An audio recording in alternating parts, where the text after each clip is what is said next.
we are learning how to make Dutch babies. Basically, it's a baked pancake. It is a Dutch baby because it's referred to as it's a German-based recipe rather than Denmark. And I have no idea why it's called a baby. It's probably a terrible translation, kind of like how we say toodaloo instead of tutelure from French. So we are making Dutch babies. They're really easy to make. They look really fancy. They're really fun in how they puff up in the oven, and you can play around with the ingredients and the presentation quite a bit, so you can kind of tweak it to fit your own style. Preheat your oven to 425 degrees Fahrenheit, because this recipe comes together so fast that by the time everything's mixed and by the time you've heated up your skillet, you need your oven ready, but if you haven't started it yet, it won't be ready in time, and then your Dutch baby will get a little weird. So ingredients here are pretty easy. Half a cup of all-purpose flour, quarter teaspoon of salt. I would just consider that a pinch of salt. Just pinch it in, you basically can't go wrong. Quarter teaspoon of vanilla. This is another ingredient that you can be really pretty flexible with. If you love vanilla, feel free to throw in, a whole teaspoon or more. 3 eggs. We want those at room temperature, so you typically want to take those out of the fridge 30 minutes before you end up making this. If you haven't, it's not the end of the world. You're just going to get a slightly different output in your product. Same thing with the milk. We want 2/3 cup milk, also room temperature. 3 tablespoons of clarified butter. You could use regular butter for this, unsalted. The reason we want to use clarified butter is we use it to kind of create almost a nonstick coating on the bottom of our pan that we bake our Dutch baby in. And clarified butter can handle a much higher heat without smoking.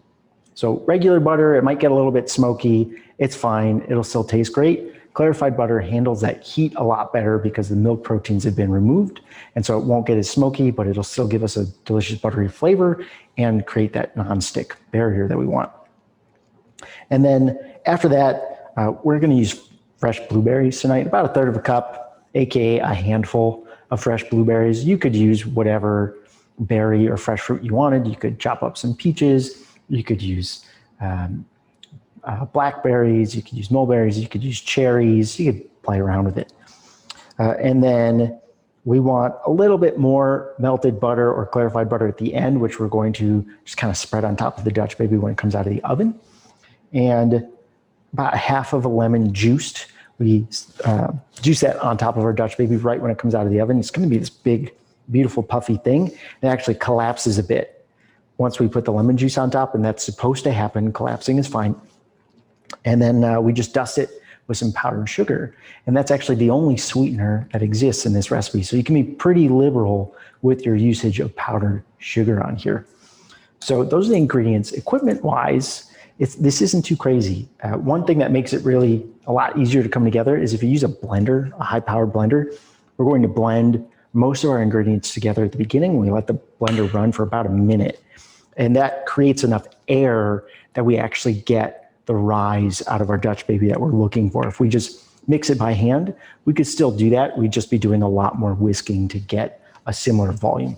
And then the other thing we want is you want a heavy bottom skillet, ideally between like 9 and 10 inches. This is the best skillet I've got for this right now because everything else is in a box, and this is 11 inches. It still works fine. You just want a heavy bottom skillet that can go in the oven, so nothing with a plastic handle. Wood handles are iffy. You could do it. Your wood handle is going to get a little darker, and we're using kind of high temp right now, so it's not necessarily ideal. But you want something you can throw into the oven because this is going to get really hot on the stovetop, and then we're throwing it into a 425-degree oven for 20-25 minutes. Those are the main things you need in an oven, right? But beyond that, it's pretty easy. So I'm going to dive right in right now. We're going to just start measuring our ingredients and combining them. And the easiest thing to do is just start combining them in your blender right away. So instead of getting another vessel dirty, just throw it in this thing since we're going to blend it in a moment anyway.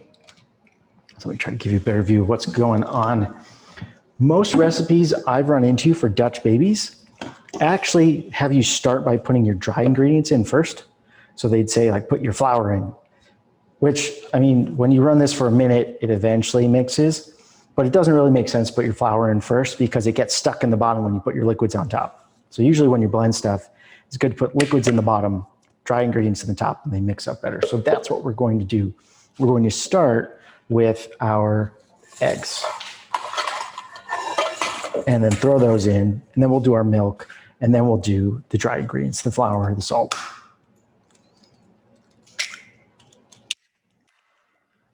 We've got our 3 eggs, room temperature-ish. If they're not, it's not the end of the world. It'll still taste great. It'll still turn out great.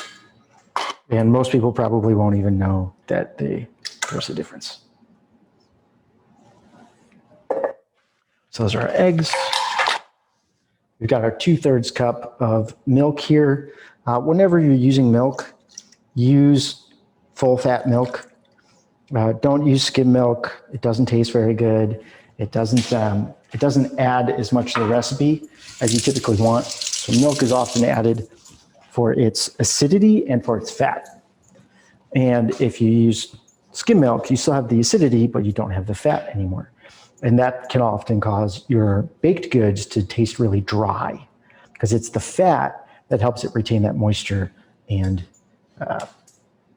be that delicious, delightful experience that you're looking for. So we've got those in. Now we can do our flour. Lisa, if you need me to slow down on anything, this is your call tonight. So if I'm moving too quick, let me know. We got half a cup of flour. Okay, cool. Half a cup of flour here. Toss that in. We've got 1/4 teaspoon of salt, aka a pinch. So, and that's probably way more than 1/4 teaspoon, just because I like salt, and I find a lot of recipes go a little too light on the salt. The more salt you add, the more flavor there is, so long as you don't go so far that you make the food salty. But if it tastes dull, it probably means you need more salt. If it tastes like there's something missing, like sometimes you eat a food and you're like, I don't know, there's just something missing, that usually means you're missing citrus. And if you add a little acidity, which it doesn't necessarily need to be citrus, it could be like a white wine vinegar works really well as well. But if you're eating something like, I don't know what's missing, but something's missing, but it's different than bland. You can tell the difference when you're eating it. Usually adding some acid, often lemon works well, will solve that problem. So I know I said 1/4 teaspoon of vanilla before, but I like vanilla. So I'm going to do at least half a teaspoon. And one day I'll probably just up this to full teaspoon, and then from there I'll just keep going up until it seems like it's too much. So that is everything that goes into our blender. So you want to turn on your blender and run it for about a minute to generate enough air bubbles in your mixture and get it all mixed up. You probably want medium to medium high speed on this. Okay, that was our 1 minute. So we're good now. I'll just repeat those directions so it's easier to hear. We want to run our mixture for about a minute. We're looking for something pretty soupy and watery like this. So once that's done, feel free to just set that aside. We want to preheat our skillets over high heat until it's pretty hot.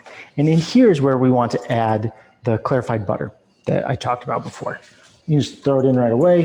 And this serves a couple purposes. The first purpose is that it adds flavor. The second purpose is that it helps our food to keep from sticking on the bottom when we remove it later. We're just melting our clarified butter. We're letting it spread through the pan. And then what I'm going to do in a minute is I'm going to take my pastry brush and brush it around the inside and up the edges a little bit to keep things from sticking. If you don't have a pastry brush, just use some paper towel, wipe it around on the inside, being careful not to get your fingers into the clarified butter because it will be hot, and then just spread it around with paper towel. And this will get very hot, so be sure to have a pot holder or a little kitchen towel available to help you transfer your pan. And this is basically all melted at this point. If you had butter for this, you might notice that it would be bubbling quite a bit. This is bubbling a little bit. That's just a little bit of the water that's left in the clarified butter. And butter might be smoking quite a bit at this point as well, which is fine. It's something we want to try to avoid, but it's not the end of the world. Okay, so clarified butter is brushed up the sides. This pan has gotten pretty hot already, which is great. So we pour the batter. We sprinkle our blueberries on top. Just spread them around with your hand. It's not rocket science. Then we immediately transfer the pan to the 425-degree oven for 20 to 25 minutes. The edges are already starting to firm up a little bit. Sprinkle my blueberries in here.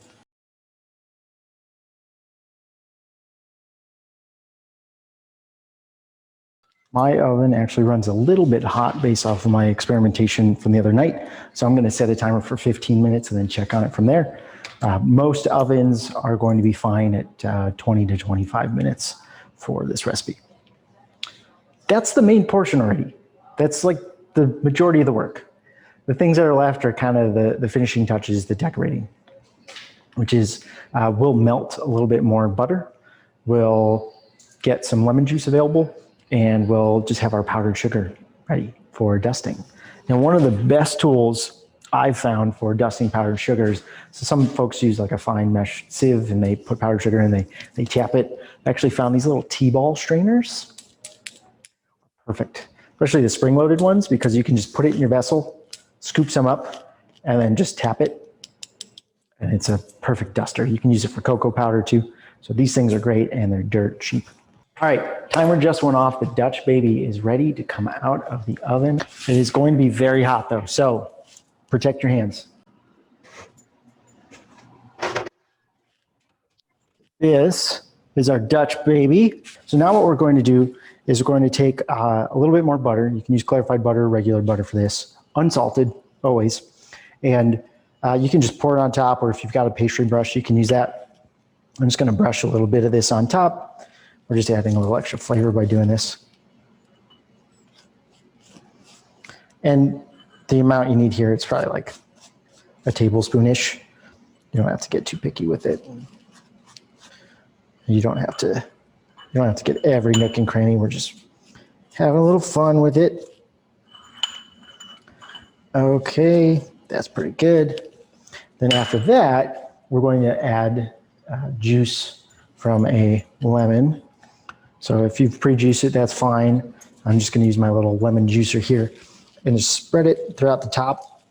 Your Dutch baby will you'll probably hear crackling, which is great. I don't know if you can hear mine right now.